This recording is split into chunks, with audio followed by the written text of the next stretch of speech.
جی السلام علیکم ناظرین، امید ہے خیریت سے ہوں گے۔ نئے ولاگ کے ساتھ حاضر ہوں۔ آج ہفتے کا دن ہے اور 27 ستمبر ہے۔ آج کے دن تحریک انصاف نے بڑا جلسہ کرنے کا اعلان کر رکھا ہے، جس کے لیے تمام تیاریاں مکمل ہو چکی ہیں۔ جلسہ تو چونکہ شام کو بلکہ لیٹ شروع ہوگا، لائٹنگ بھی کا انتظام کیا گیا۔ اس کا مطلب یہ ہے کہ جلسہ لیٹ شروع ہوگا اور تاخیر سے ختم ہوگا۔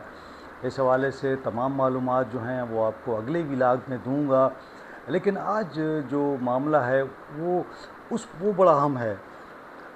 پاکستان کے اندر یہ اکتوبر اور نومبر کا مہینہ ہر 3 سال بعد کیوں اہمیت اختیار کر جاتا ہے؟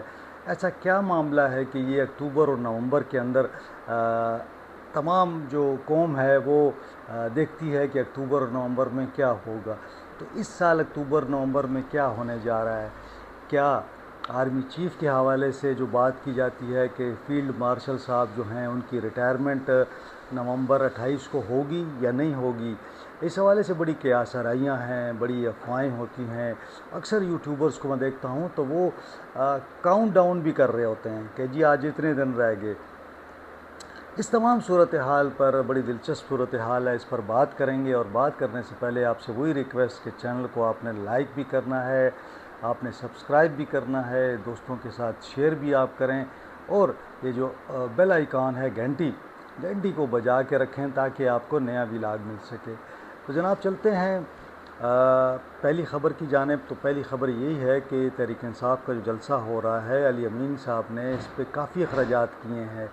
جو اطلاعات ہیں تقریباً کوئی 9 کروڑ سے زیادہ رقم اب تک وہ خرچ کر چکے ہیں، اور یہ رقم انہوں نے کسی دوست سے قرض بھی لی ہے، کچھ اپنی اس سے انہوں نے دی ہے اپنی جیب سے۔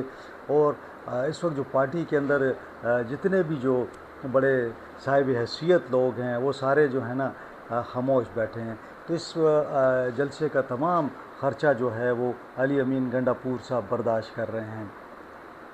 جلسے میں لوگوں کو لانے کا جو معاملہ تھا تو صبح سے لوگ مختلف شہروں سے چل پڑے ہیں، اور کہا یہ جا رہا ہے تاریخی جلسہ ہوگا، لیکن یہ جو جگہ ہے جہاں پہ جلسہ ہو رہا ہے اور جو کرسیاں لگائی گئی ہیں اس سے تو یہ اندازہ نہیں ہو سکتا کہ یہاں پہ کوئی بہت بڑا مجمع آئے گا، کیونکہ وہ جو جگہ ہے اگر اس کو آپ اس ترتیب سے دیکھیں تو 1,00,000 سے زیادہ بندہ جلسہ گاہ کے اندر آ ہی نہیں سکتا اگر وہ کھڑا ہو کے قریب کھڑا ہو جائے تو۔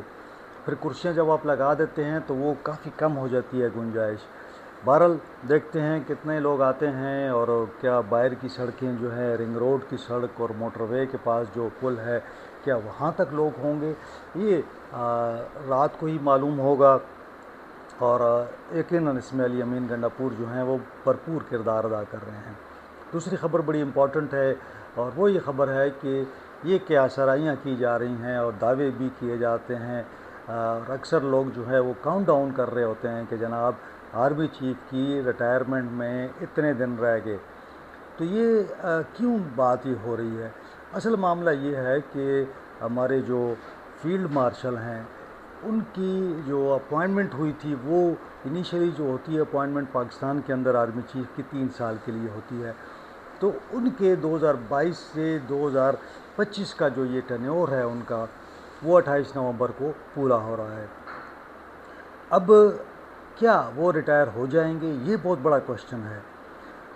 جہاں تک لوگوں کی بات ہے، یعنی مخالفین کی بات ہے، تو وہ تو یہ کہتے ہیں کہ جناب ان کا ٹائم پورا ہونے والا ہے، لیکن حکومت یہ کہتی ہے کہ اور ساتھ ساتھ یہ بھی افواہیں ہوتی ہیں کہ جناب نواز شریف صاحب پاکستان سے چلے گئے ہیں کیونکہ وہ ایکسٹینشن نہیں دینا چاہتے۔ ہاں، اب یہ معاملہ بھی ہے کیا ان کو ایکسٹینشن ملے گی؟ ساتھ ہی کہا جا رہا ہے کہ کیا حکومت ان کو ایکسٹینشن دے رہی ہے؟ تو یہ ایک افواہیں اڑائی جا رہی ہیں اور ایک مس رپورٹنگ، یا آپ اسے کہہ لیں کہ مس انفارمیشن پھیلائی جا رہی ہے۔ ایکچولی معاملہ یہ ہے ناظرین کہ حکومت نے جب یہ 26ویں آئینی ترمیم کی تھی، اس کے اندر یہ لکھا ہوا ہے، بڑا صاف لکھا ہوا ہے کہ جو ہمارے مسلح افواج کے سربراہان ہیں، یعنی بحری، فضائی اور نیوی، ان تینوں کے جو سربراہان ہیں ان کی مدت ملازمت جو ہے وہ 5 سال کر دی گئی ہے۔ یہ اس بات کو اگنور کیا جا رہا ہے کہ آئین میں یہ ترمیم ہو چکی ہے، 26ویں آئینی ترمیم کے مطابق جو ایئر فورس کے سربراہ تھے ان کی 3 سالہ مدت ختم ہو گئی تھی، وہ اپنی 5 سالہ مدت کے لیے کام کر رہے ہیں، یعنی ان کو کوئی نہ کوئی ایکسٹینشن ملی ہے نہ وہ ریٹائر ہوئے، تو وہ جو ان کی 5 سالہ مدت ہے وہ وہاں تک جا رہے ہیں۔ اب سوال یہ ہے کہ پھر کیوں کہا جا رہا ہے کہ جناب یہ آرمی چیف صاحب جو ہیں وہ ریٹائر ہو جائیں گے، اور یہ ساری افواہیں ہیں، یہ ساری ویسی ہی ایک ہیجان برپا جسے کہتے ہیں نا، سیاسی ماحول کو گرم رکھنے کے لیے، اپنے ولاگس کو بیچنے کے لیے اور سستی شہرت کے لیے یہ سارا پروپیگنڈا کیا جا رہا ہے۔ کبھی کہا جاتا ہے کہ جی عاصم ملک صاحب جو ہیں ہو سکتا ہے وہ آرمی چیف ہو جائیں، کبھی کہتے ہیں کہ عاصم ملک صاحب کی چونکہ ریٹائرمنٹ ہو رہی ہے تو ان کو ایکسٹینشن دیں گے۔ عاصم ملک صاحب جو ہیں وہ D G I S I ہیں، اور سید عاصم منیر صاحب جو ہیں وہ فیلڈ مارشل ہیں۔ یہ بات بڑی حقیقت ہے کہ عاصم ملک صاحب کا ٹینیور ختم ہو رہا ہے، ان کی ریٹائرمنٹ نزدیک ہے۔ اگر ان کے لیے کیا صورت ہے، ایک تو یہ ہے کہ ان کو ایکسٹینشن دے دی جائے تو وہ کنٹینیو کر لیں گے، دوسرا ہے کہ وہ نیشنل سیکیورٹی ایڈوائزر بھی ہیں، تو وہ اگر آئی ایس آئی کے سربراہ کی حیثیت سے ریٹائر ہوتے ہیں تو کیا وہ نیشنل سیکیورٹی کے ایڈوائزر رہیں گے؟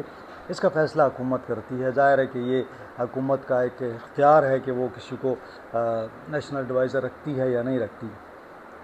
جہاں تک دیگر اکتوبر نومبر کی بات ہے تو یقیناً اکتوبر نومبر جو ہے وہ امپورٹنٹ اس لیے ہے کہ بہت سارے جو ہمارے آرمی کے افسران ہیں وہ ریٹائرمنٹ کی جانب جا رہے ہیں، بہت ساروں کے ٹینیور پورے ہو رہے ہیں۔ تو اکثر ہم نے دیکھا ہے کہ جب نئے لوگ پروموٹ ہو کے آتے ہیں تو پوسٹنگ ٹرانسفر جو ہے اکتوبر نومبر میں پھر یہ زیادہ ہوتی ہے، یعنی اگر آپ ریٹائرمنٹ ہوتی ہے، مثال کے طور پر میں یہ کہتا ہوں کہ آئی ایس آئی کے سربراہ اگر وہ ریٹائر ہو جاتے ہیں تو سبکدوش ہونے کی صورت میں کوئی بندہ آئی ایس آئی کی پوسٹ پہ آئے گا، پھر وہ سیٹ خالی ہوتی ہے، اس کے اوپر دوسرا آ جائے گا، کوئی کور کمانڈر تبدیل ہو جائے گا، تو یہ آرمی کے اندر ایک معمول کی کارروائی ہے۔ اب اس کو ایک ویسے ہی لنک کیا جا رہا ہے کہ جی یہ عاصم منیر صاحب جو ہیں چونکہ وہ جائیں گے تو عاصم ملک صاحب آ جائیں گے، اور عاصم ملک صاحب کو تو ایسا کوئی سین نہیں ہے، بہت کلیئر ہے 26ویں آئینی ترمیم میں۔ اب ایک اور اس کے اندر ابہام یہ پیدا کیا جا رہا ہے کہ جی وہ چونکہ یہ تو فیوچر کے لیے تھا، یعنی جو سرونگ تھے یا جو آ رہے ہیں ان پہ نہیں لاگو ہوتا۔ اس حوالے سے جو اپوزیشن کے کچھ لوگ ہیں یہ اس بات کو بھی اٹھا رہے ہیں کہ جناب اکتوبر اور نومبر میں ہو سکتا ہے کچھ لوگ جو ہیں وہ سپریم کورٹ سے رجوع کریں کہ جناب یہ جو 26ویں آئینی ترمیم ہے یہ تو موجودہ ہمارے جو افواج کے سربراہ ہیں ان پر اس کا لاگو نہیں ہوتی۔ ایسی صورت میں وہ عدالتوں میں چلے جائیں گے کہ جناب آئیں اس کو عدالت میں لے جاتے ہیں، لیکن میرا نہیں خیال کہ عدالت بھی 26ویں آئینی ترمیم کو اگر جائز قرار دیتی ہے تو پھر وہ کچھ نہیں کر سکتی۔ میں نے اس طرح کہا کہ جیسے joint chief of staff committee ہیں جنرل شمشاد، وہ بھی ریٹائر ہوں گے تو ان کی جگہ بھی پوسٹنگ آئے گی، تو ہو سکتا ہے کہ عاصم ملک صاحب کو وہاں پہ پوسٹ کر دیا جائے۔ تو یہ ممکنات میں سے ہے۔ تمام جو اس وقت جو جسے کہتے ہیں نا کہ فیصلوں کا اختیار وہ ہمارے فیلڈ مارشل صاحب کے پاس ہے کہ وہ کیا فیصلہ کرتے ہیں کہ فوج کے اندر کیا تبدیلیاں انہوں نے کرنی ہیں۔ دوسری صورت میں یہ بھی بتایا جا رہا ہے کہ چونکہ پاکستان نے سعودی عرب کے ساتھ معاہدہ کیا ہے تو ہو سکتا ہے کہ کوئی ایک لیفٹیننٹ جنرل جو ہیں ان کو vice of chief of army staff بنا دیے جائے اور انہیں کہا جائے کہ آپ یہ سعودی عرب والا اور یہ دیگر معاملات دیکھیں، کیونکہ وہاں پہ بھی آپ کو ظاہر ہے کہ کسی بڑے افسر کو لگانا پڑے گا۔ تو پھر آئی ایس آئی کے حوالے سے بھی بعض لوگ کہتے ہیں کہ جناب اس کا انٹرنل اور ایکسٹرنل ونگ علیحدہ کیا جائے، انٹرنل جو ہے وہ پاکستان کی سیکیورٹی دیکھے، ایکسٹرنل جو ہے وہ باہر جو باقی دنیا کی سیکیورٹی دیکھے، کیونکہ ہم نے اب سعودی عرب کے ساتھ جو ایگریمنٹ کیا ہے اس میں اگر دیگر ممالک شامل ہوتے ہیں تو پھر ہمیں آئی ایس آئی کی بہت زیادہ ضرورت ہوگی تاکہ اسرائیل کو یا سی آئی اے کو یا کے جی بی کو یا افغان انٹیلیجنس کو کاؤنٹر کرنے کے لیے اور ہمیں مضبوط ایجنسی کی ضرورت ہے۔ تو یہ ہو سکتا ہے کہ کچھ ہماری جو انٹیلیجنس کی جو فارمیشنز ہیں اس کے اندر کچھ تبدیلیاں آئیں۔ تو یہ میں اس لیے کہہ رہا ہوں کہ یہ اکتوبر اور نومبر تک کا یہ تمام جو سلسلہ ہے یہ کمپلیٹ ہوگا۔ اور اس میں ہمیں پتہ لگے گا کہ کیا کون کون کس پوسٹ پہ جا رہا ہے اور کہاں سے کون سی کمانڈ جو ہے وہ تبدیل ہو رہی ہے۔ لیکن ایک بات بڑی کلیئر ہے کہ پاکستان کے اندر اس وقت جو ایک سسٹم چل رہا ہے وہ بڑا مضبوط ہے، اور سید عاصم منیر صاحب جو ہیں وہ بڑا اچھے طریقے سے نہ صرف اپنے ادارے کو چلا رہے ہیں، بلکہ اس وقت وہ پاکستان کی جو فارن پالیسی ہے اس کو بھی چلا رہے ہیں۔ آپ نے دیکھا ہی ہے کہ چین بڑا سپر پاور ہے، اس کے ساتھ ہمارے تعلقات سید عاصم منیر صاحب کی وجہ سے، ساتھ ساتھ امریکہ میں ہم نے دیکھا کہ سید عاصم منیر 2 مرتبہ صدر ٹرمپ سے ملاقات کر چکے ہیں، پھر سعودی عرب کے ساتھ ایگریمنٹ، پھر ایران کا اس کے اوپر بڑا اچھا ایک رد عمل آنا۔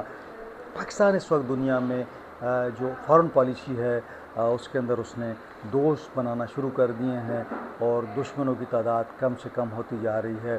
اس وقت صرف ایک انڈیا رہ گیا ہے جس کے ساتھ پاکستان کے تعلقات خراب ہیں۔ اسرائیل کے ساتھ تو تعلقات ہمارے ویسے بھی نہیں ہیں، اور افغانستان کے ساتھ ہمارے تعلقات کشیدہ ہیں، جن میں بہتری کا ابھی کوششیں کی جا رہی ہیں۔ بہرحال یہ آج کا ولاگ تھا، اور میں چاہ رہا تھا کہ جو کنفیوژن کچھ لوگ برپا کر رہے ہیں، خصوصاً تحریک انصاف کے جو لوگ پاکستان سے باہر بیٹھے ہیں وہ یہ پروپیگنڈا کر رہے ہیں، تو ان کے لیے میں نے خیال تھا کہ میں ان کو یاد دلا دوں کہ جناب کچھ نہیں ہونے جا رہا۔ عاصم منیر صاحب جو ہیں 2027 کے نومبر تک وہ رہیں گے۔ ہاں، 27 کی نومبر کسی نے دیکھی نہیں ہے کہ اس وقت کوئی ایکسٹینشن کی بات ہوتی ہے، وہ 2 سال ہوتی ہے، 3 سال ہوتی ہے یا 5 سال ہوتی ہے، یہ کسی کو معلوم نہیں ہے۔ تو بہرحال 2027 تک آپ آرام کریں، سکون کریں، اور پاکستان کو ترقی اور خوشحالی کی جانب جاتا ہوا دیکھیں۔ آج کے لیے اتنا ہی، انشاءاللہ اگلے ولاگ میں آپ سے ملاقات ہوگی۔ اپنا خیال رکھیں، اپنے اہل خانہ کا خیال رکھیں، مجھے اجازت دیں، اللہ حافظ۔